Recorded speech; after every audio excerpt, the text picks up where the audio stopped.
바야흐로 세계가 몸살을 앓는 고유가 시대. 하루가 무섭게 치솟는 기름값에 아무리 최저가 주유소를 찾아다닌다고 해도 부담이 클 수밖에 없는데 숫자가 많이 다니는데 왔다 갔다 한 2만 원 이상은 차이가 나는 것 같아요. 차는 운전해야 되고 이러니까 할 수 없죠. 불편한 운전 좀 삼가하고 그 정도 하고 있습니다. 오르는 기름값을 막을 수는 없지만 내 차의 연비를 높여 돈을 아끼는 것은 얼마든지 가능하다고. 요즘처럼 고유가 시대에 여러분의 운전 습관만 바꿔도 연료비를 아낄 수 있습니다. 부담되는 주유비, 운전하기 나름이다. 연비는 높이고 기름값은 줄여주는 경제운전법. 기본적인 상식부터 잘못 알려진 속설까지 제대로 알아본다.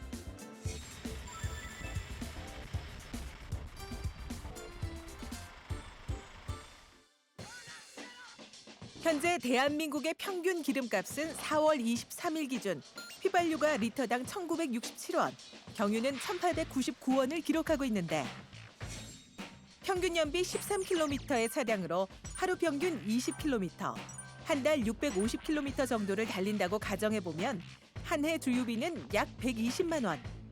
하지만 만약 잘못된 운전법으로 연비가 10km 이하로 떨어진다면 한 해 최소 35만 원 이상의 주유비를 더 부담해야 한다. 그만큼 연비 향상을 위한 경제 운전이 어느 때보다도 중요한 상황.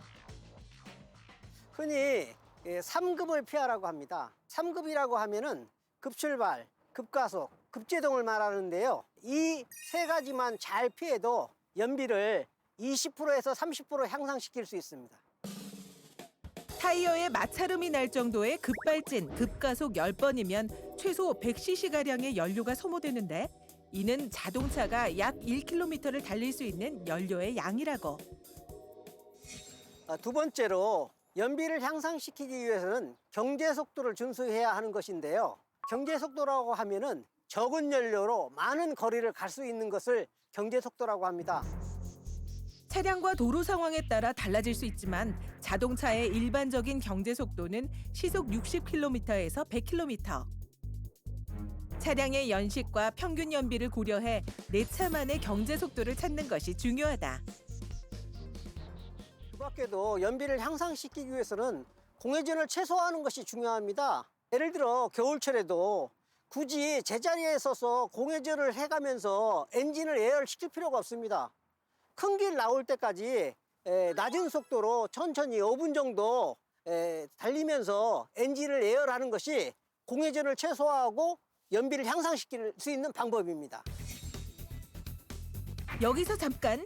주유비를 아끼기 위한 경제 운전법에 대해 의외로 잘못 알려진 상식도 많다고 하는데 경제 운전 상식 첫 번째, 에어컨이나 히터를 틀면 기름이 훨씬 많이 소모된다?